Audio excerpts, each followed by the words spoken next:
decision are you not making? Yes, that one. A few months ago, I spoke at a leadership conference, and I opened my keynote with that question. And there was one of those artists at the back of the room, you know, the ones that capture everything the speaker says and makes lovely drawings of it, great portrait they did of me as well. And I did as most speakers would do, and I thought, this is brilliant. Straight on Facebook. Isn't this cool? Within 10 minutes, my phone rang, and it was one of my dearest friends, and also one of the most bluntest. So what decision are you not making, Joe? Don't you just love it when you get your own words back at you? And something popped out, something that I'd been nudged on for a while and perhaps wasn't listening to. And I'll share that with you later. But we get these nudges that might say, do this, do that, slow down, take action. Sometimes we listen, and sometimes we don't. But if we don't, they won't go away. They keep coming and coming until we perhaps get a slap around the face and you get a bigger nudge. So maybe something drastic happens, or a course of action that you were on gets thwarted. And if we don't listen to the slaps around the face, then the steamrollers of life come to get us. And you may have experienced these yourself, or certainly know of somebody else. Either a redundancy, a health scare, a relationship breakdown. And at the time, it's horrible, it's messy, it's dark. And then people say, that was the best thing that ever happened to me because it led to me meeting the love of my life, or me changing how I was working because I was doing too much. Why does it take a steamroller to get us to change? What if we were to listen to those nudges and really be proactive and act on them when we get nudged? Because there is a part of you, call it your intuition, your inner voice, your gut instinct, but there is a part of you that always knows what to do in any given circumstance. I want to share with you today ways in how we can learn to trust that and encourage you to act on your nudges. I visit my hairdresser once, maybe twice a month. And Alan had been moving house, it seemed like forever. But every time I went in, he was like, Joe, we've got another problem with the house move. So he and his partner had found the house of their dreams. You won't believe this now. He said the people that we're buying from have only gone and delayed it because they don't want to move out. We haven't even got anything in writing. We haven't even got an exchange date. It keeps moving. I'm getting really frustrated. And I said to him, Alan, we've been having this conversation for quite a while now. Do you really think it's the right house? He said, well, funny you should say that. I've got a feeling that perhaps not, but it's beautiful. And this is where logic defies what we're being told inside. He said, you know what, I'm going to do something. I'm going to put a stake in the ground and I'm going to tell the other party that if we cannot get an exchange date by the middle of December, it's off. Now, the conviction and the clarity with which he made that decision, I believe, brought changes about. Because they didn't move into that dream home. By him making that decision, the other party said, well, we can't possibly do that. It's going to be another 3-4 months. So he called it off. He had the courage to call it off. The next day, he had a phone call from an estate agent he'd been in touch with a year ago. The next day, I said, "Are you still looking for a house?" "Funny that, yes, we are." "I have one I think you might like," she said. They went to view it. I was in there a week or so ago.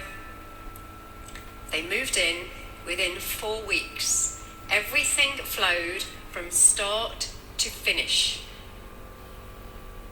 And he's very happy, and this turns out to actually be their dream home. Now, what if he'd gone for the other one? We'll never know. And we will never know what will happen if we'd have taken the other decision. But that one that comes from within, be it within your gut, your heart, your head, that's the one that we need to listen to you. There's a part of you that's bigger than you. There's a part of you that knows the answers. And a real way to harness that, to trust on it and to act on it, is through your core values. Because your core values are at the heart of every decision you ever make, every relationship you encounter, and every goal you achieve, whether you're consciously aware of it or not. So when we make these things that drive us more conscious, we can work with them. So let's just have a bit of fun with this. So this is Richmond Park, and I was facilitating a workshop not far from there a year or so ago. And I went for an early morning walk. This was about 7 in the morning, it was summer. And as I walked, I got to the point in the woods, in the words of the famous poem by Robert Frost, where the two paths diverged. One was wider and one was a little bit narrower, and I thought, I've got about half an hour, which one shall I take? I took the path on the left, and the path on the left to me says mystery, it says adventure, it says unknown, it says exploration. Some of you might be thinking, why on earth would you take that path when you'd only got half an hour? And you may take the other one, the one on the right, that's wide open, clear direction, feels a bit more secure perhaps. But we're all different, and whatever it is for you when you look at those two paths, what is it that comes up for you? Because there's a clue in there to what it is that drives you. So now when I get those feelings of, okay, do I act on these nudges? I check in with my core values. Now there are 3 very powerful questions that we can ask ourselves to highlight what our values are. And the first one is, what's important to you? It stands to reason that if something's important to you, it's going to be a value. So what is important to you? Might be family, it might be your friends, it might be team, it might be freedom, security, adventure, making a difference. So what is it that's important to you? Number 2, what do you enjoy? What do you really enjoy? There's a clue in there to the things that drive you. Me, I love skiing. I'm not the world's best skier. I love skiing, but what I love more than skiing is being in the mountains, being in the snow. Now, what does that give me? It gives me energy, it gives me connection, fun, love. I generally go with my partner.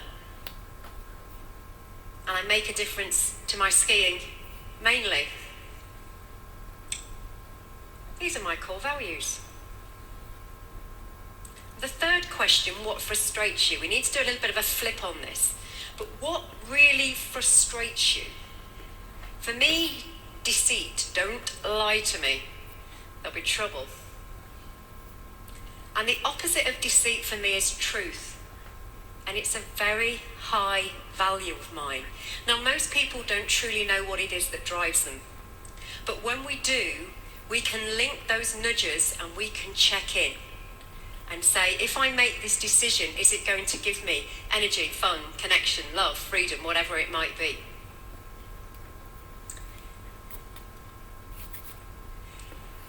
And I remember getting a sign from life, the universe, when I acted on a decision that for me was very courageous at the time, and it was just over 12 years ago, and I'd been working in learning and development for most of my career,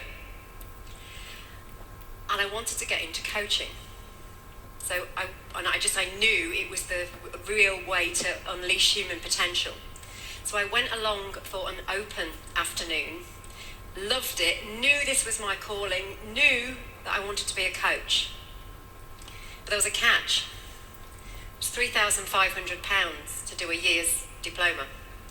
And I didn't have £3,500. And so I walked out. And as I walked out, it was in London, and I was walking through Mayfair, and I'm like, £3,500, Joe, you want to be a coach? Go back, go back, go back. I went back. I signed on the dotted line, because I think you got 4 free books if you signed up that day. And I gave over my credit card. And I went home, shaking, and I had a sleepless night. The very next day, I was up really early because I hadn't slept. I went into work. And at the time, I was a global training manager for a banking software company in London. And an email dropped in that had said that we were being taken over by an American company, and that every member of staff would be forced to cash in their shares. So I added mine up, and these were the shares that weren't really worth anything unless you were there for like 700 years. Guess what it came to? £3,510, something like that. I was like, ooh, that's a coincidence. And I really harnessed that. Now, do things happen that quickly in the decisions that I've made since? No, not all the time. And they're not without their obstacles and their hurdles. But if you are being true to you, you are listening to those nudges, and you're checking in with your values, I'll give you a bold guarantee that decision will work, because it's right for you. And I've made a lot of bold decisions since. And when I first set up my business working as a coach, I initially went out on a joint venture, and I set up a business based out in the Middle East. So I was based in Dubai. And I was there for 5 years. And I then went on to have my own business out there, executive coaching and mentoring. And one day in meditation, this was May 2009, and everything was going great. It'd taken a while to build the business. There'd been some obstacles, as I'm sure you can imagine with anything. But things were great. Things were good. The business was going well. I'd got a team of coaches working with me. I got a pipeline of clients for the next year. Had a beautiful apartment overlooking the ocean. And I'm in meditation, and this voice comes from somewhere. It's time for you to go back to your own country. Your work here is done. It is time for you to serve the leaders in your own country. I think this was a bit more than a nudge. I think this was a calling.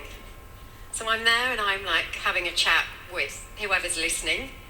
What? You want me to go back there? But it rains and they pay tax. Why am I going to leave Dubai and move back to the UK? And it kept coming and coming, and it made no logical sense whatsoever. But I acted on it. Didn't tell too many people because I was still debating it myself, but I acted on it. And 5 months later, I moved back to the UK. 2 days after moving back, I met my partner, who I've been with for the last 6 years. Life had a greater plan for me, and we have to learn to trust. And the decision that I wasn't making was the decision to play big. I speak, I coach, I mentor. I had my first book published last year. And during the course of the past 18 months, I'd call it suffering, but I'd suffered with adrenal fatigue, which took me very, very close to burnout. I virtually had no energy. I could hardly walk to the corner of the street to the post box to post a letter without having to come back and lie down for 3 hours. My body was telling me something, because there's something I was not listening to. And I knew it. and I wasn't playing big enough.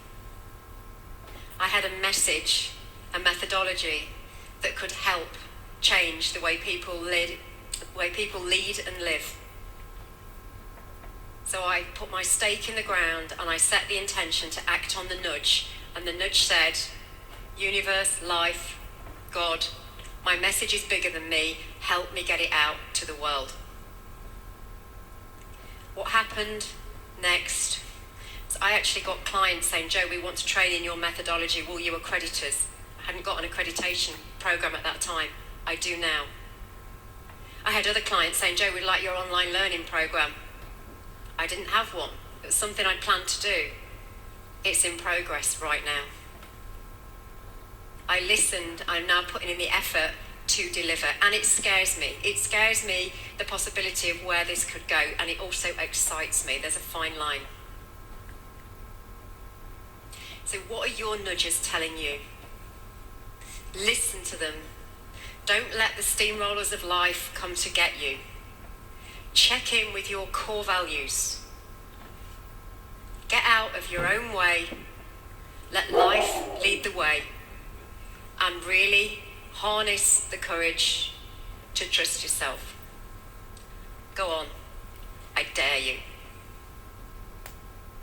Thank you.